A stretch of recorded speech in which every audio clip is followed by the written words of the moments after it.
നമസ്കാരം. പശ്ചിമേഷ്യ യുദ്ധപ്രതിസന്ധി രൂക്ഷമാകുന്നതിനിടെ രാജ്യത്ത് ഇന്ധനവില വീണ്ടും ഉയർന്നു. ക്രൂഡ് ഓയിൽ വില കുതിച്ചുയർന്ന പശ്ചാത്തലത്തിൽ പെട്രോൾ, ഡീസൽ, CNG നിരക്കുകളിലാണ് വർധന പ്രഖ്യാപിച്ചത്. ഇതോടെ സാധാരണ ജനങ്ങളുടെ ജീവിത ചെലവിൽ വീണ്ടും വലിയ തിരിച്ചടി ഉണ്ടാകുമെന്ന ആശങ്ക ഉയരുകയാണ്. അതേസമയം തലസ്ഥാന നഗരമായ തിരുവനന്തപുരത്ത് വമ്പൻ വികസന പദ്ധതിയുമായി അദാനി ഗ്രൂപ്പും ആഗോള ഹോട്ടൽ ശൃംഖലയായ IHGയും കൈകോർക്കുകയാണ്. തിരുവനന്തപുരം വിമാനത്താവളത്തിന് സമീപം 240 മുറികളുള്ള ആഡംബര പഞ്ചനക്ഷത്ര ഹോട്ടൽ സമുച്ചയം നിർമ്മിക്കാനാണ് പദ്ധതി. രാജ്യത്തെ വിമാനത്താവള വികസന രംഗത്ത് പുതിയ അധ്യായത്തിന് തുടക്കമിടുന്ന പദ്ധതിയാണെന്നും ഇത് വിലയിരുത്തപ്പെടുന്നു. ഈ മണിക്കൂറിലെ ഏറ്റവും പ്രധാനപ്പെട്ട വാർത്തകൾ നോക്കാം. 1 മണി വാർത്തയിലേക്ക് എല്ലാ പ്രേക്ഷകർക്കും സ്വാഗതം.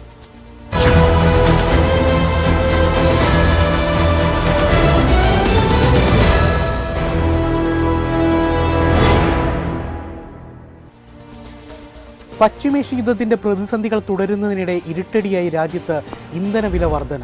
പശ്ചിമേഷ്യയിലെ സംഘർഷത്തെ തുടർന്ന് ആഗോള വിപണിയിൽ ക്രൂഡ് ഓയിൽ വില വർദ്ധിച്ച സാഹചര്യത്തിലാണ് നടപടി. ₹2.86 മുതൽ ₹3.29 വരെയാണ് കൂട്ടിയത്. തിരുവനന്തപുരത്ത് പെട്രോൾ വില ₹110.75 ഡീസൽ വില ₹99.63 ചെന്നൈയിൽ പെട്രോളിന് ലിറ്ററിന് ₹103.67 ഡീസലിന് ₹95.25 പുതുക്കിയ വില. ഡൽഹിയിൽ പെട്രോളിന് ₹97.07 ഡീസലിന് ₹95.25 വില. CNG വില കിലോ ₹2 കൂട്ടി. തിരുവനന്തപുരം വിമാനത്താവളത്തിൽ ആഡംബര ഹോട്ടൽ നിർമ്മാണത്തിന് അദാനി ഗ്രൂപ്പും ഹോട്ടൽ രംഗത്തെ ആഗോളമുമ്മരായ ഇന്റർ കോണ്ടിനെന്റൽ ഹോട്ടൽ ഗ്രൂപ്പും കൈകോർക്കുന്നു. തിരുവനന്തപുരം ഉൾപ്പെടെ രാജ്യത്ത് 5 ഇടത്തെ വിമാനത്താവളങ്ങളിലാണ് പുതിയ ഹോട്ടൽ സമുച്ചയങ്ങൾ നിർമ്മിക്കുന്നത്. അദാനി എയർപോർട്ട് ഹോൾഡിംഗ്സ് ലിമിറ്റഡും IHG ഹോട്ടൽ ആൻഡ് റിസോർട്ട് ഇതിനായി കരാറിൽ ഒപ്പുവെച്ചു. ആഡംബര ലൈഫ് സ്റ്റൈൽ ബ്യൂട്ടിക്ക് ബ്രാൻഡായ കിംടൺ ഹോട്ടൽസ് ആൻഡ് റെസ്റ്റോറൻറ്റും ഇതോടെ ഇന്ത്യയിലെത്തും. വിമാനത്താവളത്തിന് അടുത്തെത്തുമ്പോൾ തന്നെ തിരുവനന്തപുരത്ത് ഹോട്ടൽ സമുച്ചയ നിർമ്മാണത്തിനായി അദാനി ഗ്രൂപ്പ് പദ്ധതി തയ്യാറാക്കിയിരുന്നു. 136.31 കോടി മുടക്കി ചാക്കയിൽ അന്താരാഷ്ട്ര ടെർമിനലിന് മുൻവശമാണ് വമ്പൻ ഹോട്ടൽ സമുച്ചയം നിലവിൽ വരുന്നത്. 33,902 ചതുരശ്ര മീറ്ററിൽ 240 മുറികളുള്ള പഞ്ചനക്ഷത്ര ഹോട്ടലായിരിക്കും നിർമ്മിക്കുക. ഉയരമുള്ള കെട്ടിടങ്ങൾ നിർമ്മിക്കുന്നതിനും നിയന്ത്രണമുള്ളതിനാൽ പരമാവധി 23 മീറ്റർ പൊക്കം മാത്രമാണ് ഹോട്ടലിനുണ്ടാവുക. 660 സീറ്റുള്ള കൺവെൻഷൻ സെൻ്ററും റെസ്റ്റോറൻറ്റും അടക്കമുള്ള സൗകര്യങ്ങളും ഇവിടെ ഉണ്ടാകും. സൈനിക ശേഷി വർദ്ധിപ്പിക്കുന്നതിൻ്റെ ഭാഗമായി പാകിസ്ഥാൻ തദ്ദേശീയമായി വികസിപ്പിച്ചെടുത്ത ഫതക് 4 ക്രൂയിസ് മിസൈൽ വിജയകരമായി പരീക്ഷിച്ചു. 750 കിലോമീറ്റർ ദൂരപരിധിയുള്ള ഈ മിസൈൽ ഭൂമിയിലെയും കടലിലെയും ലക്ഷ്യസ്ഥാനങ്ങളെ കൃത്യതയോടെ തകർക്കാൻ ശേഷിയുള്ളതാണെന്ന് പാകിസ്ഥാൻ സൈന്യം അറിയിച്ചു. മിസൈൽ വിക്ഷേപണത്തിൻ്റെ വീഡിയോ ദൃശ്യങ്ങൾ പാകിസ്ഥാൻ സൈന്യത്തിൻ്റെ മാധ്യമവിഭാഗം പുറത്തുവിട്ടു. അത്യാധുനിക ഗൈഡൻസ് സംവിധാനവും നാവിഗേഷൻ സാങ്കേതിക വിദ്യയും ഉൾപ്പെടുത്തിയ ഫതക് 4 ശത്രുക്കളുടെ റഡാർ സംവിധാനങ്ങളെ വെട്ടിച്ച് ലക്ഷ്യസ്ഥാനത്തെത്താൻ പ്രാപ്തമാണെന്ന് പാകിസ്ഥാൻ സൈന്യം അവകാശപ്പെടുന്നു. മിസൈലിൻ്റെ പറക്കൽ പാതയും കൃത്യതയും നിരീക്ഷിച്ച ഉദ്യോഗസ്ഥർ പരീക്ഷണം പൂർണ്ണ വിജയമാണെന്ന് വിലയിരുത്തി. ഇസ്രായേലും ലെബനനും തമ്മിലുള്ള 3ാം ഘട്ട സമാധാന ചർച്ചകൾ പൂർത്തിയായി. അമേരിക്കയിലെ വാഷിംഗ്ടണിലുള്ള US സ്റ്റേറ്റ് ഡിപ്പാർട്ട്മെൻറ്റിൽ വ്യാഴാഴ്ച നടന്ന ചർച്ച 8 മണിക്കൂറിലധികം നീണ്ടു. ചർച്ചകൾ നല്ല രീതിയിൽ മുന്നോട്ട് പോകുന്നുവെന്നും ക്രിയാത്മകമായിരുന്നുവെന്നും US സ്റ്റേറ്റ് ഡിപ്പാർട്ട്മെൻറ്റിൻ്റെ ഉദ്യോഗസ്ഥൻ അറിയിച്ചതായി ജെറുസലേം പോസ്റ്റ് റിപ്പോർട്ട് ചെയ്തു. ഇരു രാജ്യങ്ങളുടെയും പ്രതിനിധികൾ വീണ്ടും ചർച്ചകൾക്കായി യോഗം ചേരും. ഒരു കരാറിൻ്റെ രൂപരേഖയെക്കുറിച്ച് ആഴത്തിൽ ചർച്ച ചെയ്യുകയാണ് ഈ ഘട്ടത്തിൻ്റെ ലക്ഷ്യമെന്നും ഒരു ഇസ്രായേലി ഉദ്യോഗസ്ഥൻ നേരത്തെ ജെറുസലേം പോസ്റ്റിനോട് പറഞ്ഞിരുന്നു. സൈനിക പ്രതിനിധികൾ പങ്കെടുക്കുന്ന ആദ്യ ചർച്ചയാണിത്. US പ്രസിഡന്റ് ഏപ്രിൽ 23 പ്രഖ്യാപിച്ച 3ാമത്തെ വെടിനിർത്തൽ നീട്ടലിൻ്റെ കാലാവധി അവസാനിക്കുന്നതിന് തൊട്ടു മുമ്പാണ് ഈ ചർച്ചകൾ നടക്കുന്നതെന്നതും ശ്രദ്ധേയമാണ്. ഹോർമുസ് തുറക്കാൻ ചൈന സഹായ വാഗ്ദാനം ചെയ്തതായി US പ്രസിഡന്റ് ഡൊണാൾഡ് ട്രംപ്. അമേരിക്കയ്ക്കെതിരായ യുദ്ധത്തിന് ഇറാൻ സൈനിക സഹായം നൽകിയില്ലെന്ന് ചൈന ഉറപ്പ് നൽകിയതായും ട്രംപ് അവകാശപ്പെട്ടു. ബീജിംഗിൽ നടന്ന കൂടിക്കാഴ്ചയ്ക്ക് പിന്നാലെയാണ് ട്രംപിൻ്റെ അവകാശവാദം. പശ്ചിമേഷ്യ സംഘർഷം തുടർന്നാൽ ആഗോള സാമ്പത്തിക സൂചിക പ്രതികൂലമായി ബാധിക്കുമെന്നും പണപ്പെരുപ്പം ഉയരുമെന്നും IMF മുന്നറിയിപ്പ് നൽകി. അതേസമയം ഇറാനുമായുള്ള വെടിനിർത്തൽ വെന്റിലേറ്ററിൽ ആണെന്ന് ട്രംപിൻ്റെ പ്രസ്താവനയ്ക്കിടയിലും ഇരു രാജ്യങ്ങളുമായി മധ്യസ്ഥർ മുഖേന ചർച്ചകൾ തുടരുന്നതായി US വൈസ് പ്രസിഡന്റ് JD വാൻസൺ പറഞ്ഞു. പ്രധാനമന്ത്രി നരേന്ദ്രമോദിയുടെ വിദേശ പര്യടനം ഇന്ന് ആരംഭിക്കും.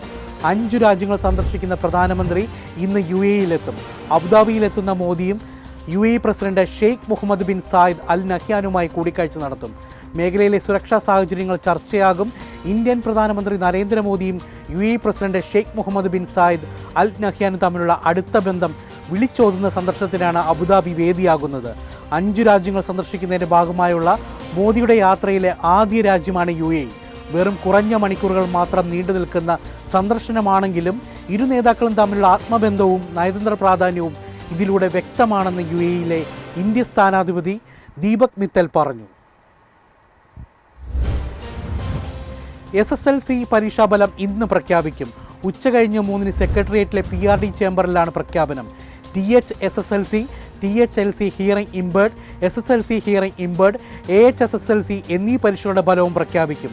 IT മിഷന്റെ 9188619958 എന്ന വാട്സാപ്പ് നമ്പറിലും നമ്മുടെ കേരളം മൊബൈൽ ആപ്പിലും ഫലം ലഭിക്കും. പൊതുവിദ്യാഭ്യാസ ഡയറക്ടറും വിദ്യാഭ്യാസ വകുപ്പ് പ്രിൻസിപ്പൽ സെക്രട്ടറിയും ചേർന്നാണ് ഫലം പ്രഖ്യാപിക്കുക.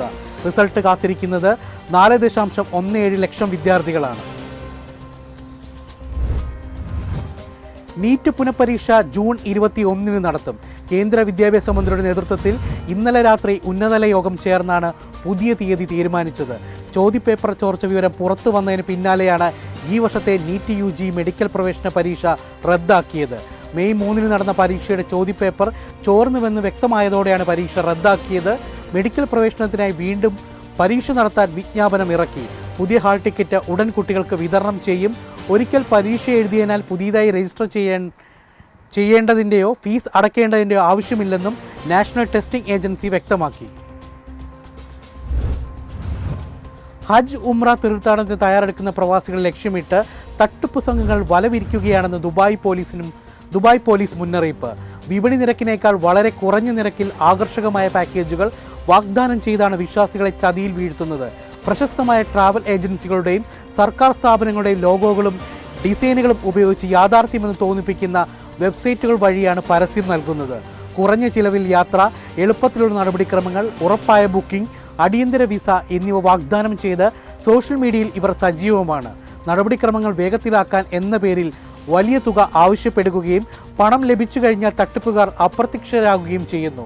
ദുബായ് പോലീസ് ക്രിമിനൽ ഇൻവെസ്റ്റിഗേഷൻ വകുപ്പിന്റെ നേതൃത്വത്തിലുള്ള ഫ്രോഡ് സെന്ററാണ് തട്ടിപ്പിനെതിരെ ജാഗ്രത പാലിക്കുക എന്ന ബോധവൽക്കരണ ക്യാമ്പയിന്റെ ഭാഗമായി ഈ മുന്നറിയിപ്പ് പുറപ്പെടുവിച്ചത്.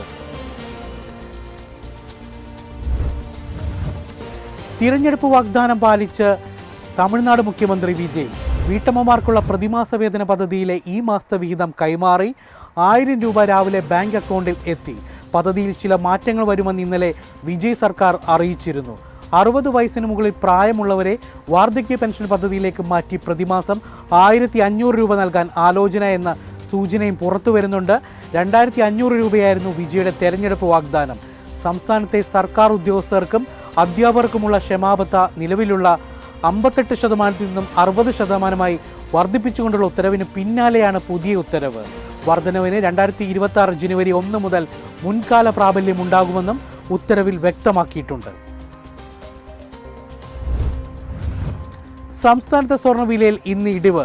ഗ്രാമിന് 125 രൂപ കുറഞ്ഞ് 14,550 രൂപയായി. പവന് 1000 രൂപ കുറഞ്ഞ് 1,16,400 രൂപയായി. 18 ക്യാരറ്റ് സ്വർണത്തിനും ആനുപാതികമായി വില കുറഞ്ഞു. ഗ്രാമിന് 100 രൂപ കുറഞ്ഞ് 11,955 രൂപയായി. പവന് 800 രൂപ കുറഞ്ഞ് 95,640 രൂപയായി. വെള്ളി 290 രൂപയിലാണ് വ്യാപാരം. ഇതോടെ 1 മണി വാർത്ത പൂർണ്ണമാകുന്നു. ഇനി മാർക്കറ്റ് അപ്ഡേറ്റ്സ് കാണാം. നമസ്കാരം.